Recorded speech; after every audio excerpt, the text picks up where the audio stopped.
Hello everyone, a long time no see. My name is Aaron. I am a bona fide disabled person, and today we are going to be talking about disability and its representation within warrior cats. Something that is currently trending on Twitter and something that I've been trying to talk eloquently about for a long time. I just want to apologise in advance in case there's any background audio in this video. I am with my new budgie T, and she's a loudmouth. I am going to be focusing on two main topics for this video. First of all, how disabled characters are treated in Warriors, and secondly, what's wrong with it and how to fix it. So, let's start at the beginning of the series and work our way forward.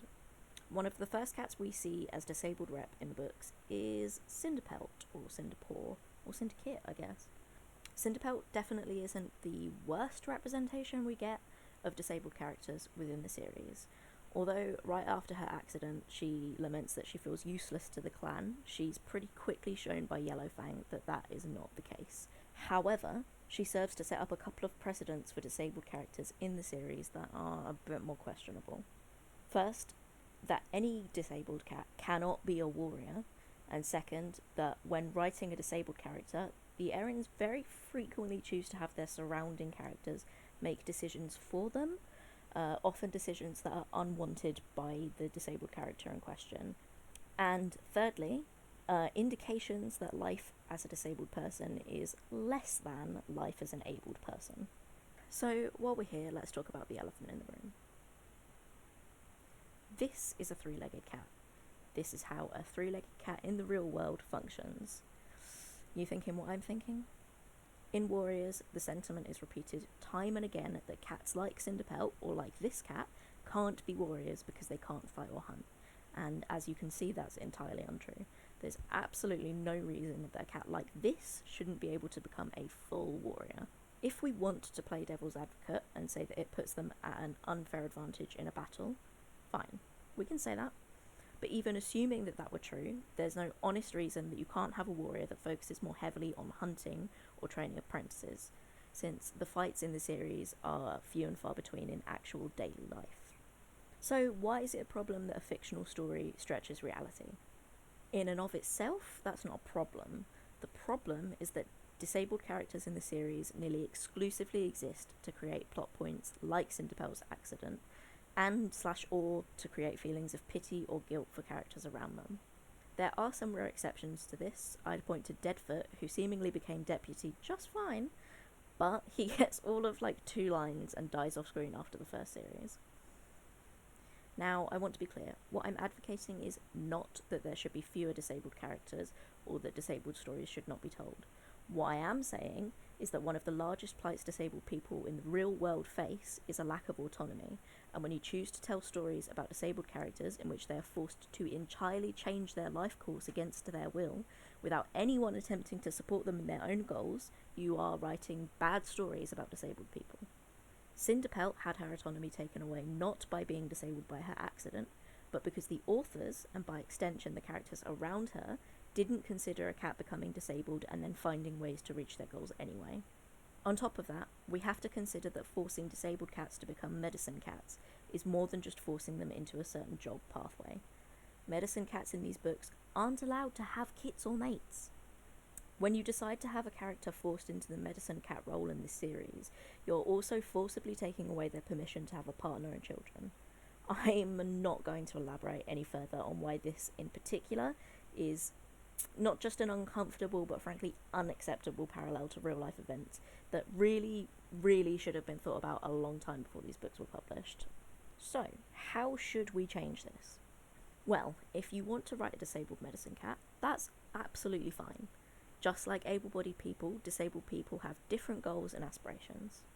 So, write your disabled character being a medicine cat because they want to be one. Give the character the autonomy to make choices for their own life, just like you would for your able-bodied characters. I'm not saying that the Erinyes should have written disabled characters who miraculously had everything go their way. I'm saying that there is a serial problem within the series of disabled cats being forced into unwanted roles, Cinderpelt and Jofeather being the main two. And to my memory, a single disabled cat, Brightheart, who gets to choose her own fate. Even better than writing more disabled medicine cats would be to write disabled warriors. The clips I showed before prove that there are ways to write compelling, interesting, and believable characters like this. One of the standout parts of the first series, for me personally, was that Brightheart trained with Cloudtail to learn special moves, and she weaved back and forth, keeping her sighted half of her face on her enemies, and learned to fight just like any other warrior. That concept is really cool. If the authors cared enough and put in supportive characters around our disabled characters that also cared enough, really intriguing systems like this could be created throughout the series. That brings me on to my next point. Snowkit. In the first series, a deaf kit is born. It is declared to his mother that he will never be a warrior. He is then promptly killed. We've talked about why it's both a moral issue and a wasted opportunity to declare as soon as a cat becomes visibly disabled that they will never be a warrior, so I won't harp on this too much, but I have to add, in the field guides there are beginnings of what was seemingly going to be a sign language. Imagine how cool it would have been to have the clan devise a system of signs to help Snowkit become a warrior, and then maybe use those signs in battle.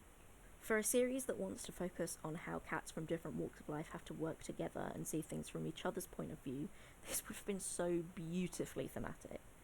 Aside from that, though, is another glaring issue within the Warriors series: killing off disabled characters. I can hear the cries already. But wait, you say, lots of able-bodied characters in the series die too? To which I say, yeah, they do. But when an able-bodied person's favourite character dies, they have a plethora of other able-bodied representation in the series to choose from. Currently in the series, I can think of 2 living disabled cats, Brightheart and Jayfeather, one of whom is an elder, and the other a medicine cat. I cannot imagine what it must be like to be a disabled child now, as the series comes out at the moment, and have those 2 characters as your only options for representation of disabled characters within the series. Other than that, it's important to consider that, again, a lot of these disabled characters are written as props for story elements or emotions for other characters. This is a very good example. Snowkit is killed straight after it's revealed that he's deaf, and in terms of the narrative, he's killed to further push Bluestar into the belief that StarClan has abandoned her. It's not hard to see that the implication here is that disabled characters can only live as long as they're useful to the narrative. As soon as Snowkit has served his story purpose, he's killed. This, again, would not be such a problem if there were just more disabled cats, so that the loss of one would not be as noticeable. A further point I'd like to touch on with regards to character death is this. What happens to disabled characters when they do die? There are 2 main characters in this subject that I take issue with. The first of these is Briarlight. If you've read past Division of Shadows, you'll know that after she dies, she goes to StarClan, and her StarClan self appears completely healed. This definitely would have been cool if the series had disabled people doing sensitivity readings. For a lot of disabled people, our disabilities become part of our identities. Part of my identity is that I'm a disabled adult, and I'm perfectly fine that way. Throughout her life, Briarlight took the position that she was disabled, and she was still perfect that way. Disabled people are not broken people to be fixed. When you send a disabled character to Cat Heaven, you don't get to decide that actually they'd be better off able-bodied, and in a perfect world that's what they'd be. Briarlight spent far more of her life disabled than abled. She never served as a warrior. She became someone that helped with the kits and in the medicine cat den. It's frustrating and hurtful to insinuate that when she goes to StarClan, the entirety of her life after becoming disabled is null and void. That she's now in StarClan hunting like all the other abled warriors, as though their StarClan lives are better than hers would be. There's no reason to write her this way. Disabled people would not be better people were they not disabled. And yet again, this would not be such an issue if there were more disabled characters to choose from. It's believable that if cats in Warriors get to choose how they appear in StarClan, some disabled cats might choose to go back to how they were before they became disabled. However, because we really only have one example, aside from one insinuation that Cinderpelt was also healed in StarClan in Squirrelflight's Hope, we can only assume that they all are. And they shouldn't be, which leads me to my penultimate point, Cinderheart. As though the implication that disabled people should be fixed when they go to heaven weren't enough, Cinderpelt was actually reincarnated as an able-bodied cat. Given the sentiment that I've just gone over, I'm not sure that I need to re-explain the issues with this.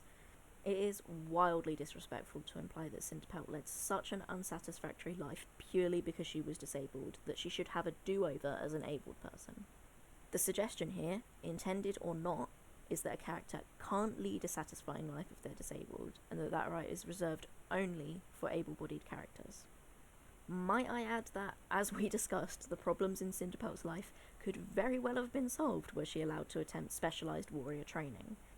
If Cinderpelt's life was so bad that she needed to be reincarnated to fix it, then the fix should be that the cats around her accept her for who she is and give her support in achieving what she wanted, and not to fix the fact of her disability. I have one last point that I'd like to touch on, but in truth, this is very infrequently an issue in the actual text of Warriors, and more so something to be wary of going forward, and that is using the aesthetics of disability to imply villainy.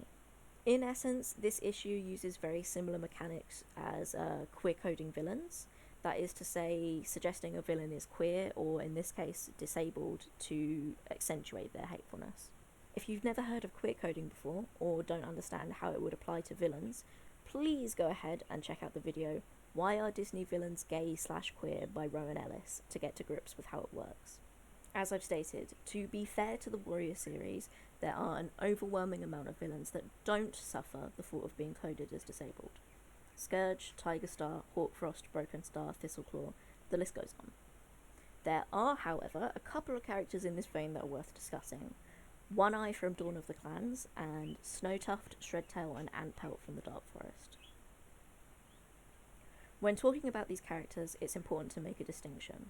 Are the aspects of their design that hint at injury placed there for story purposes, or simply to invoke horror, fear, or disgust?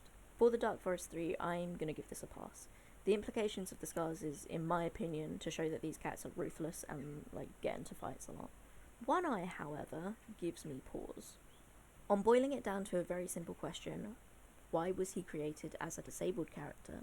The most obvious answer is that giving him only one eye reflects tropes of the horror genre, and perhaps to make him seem more monstrous.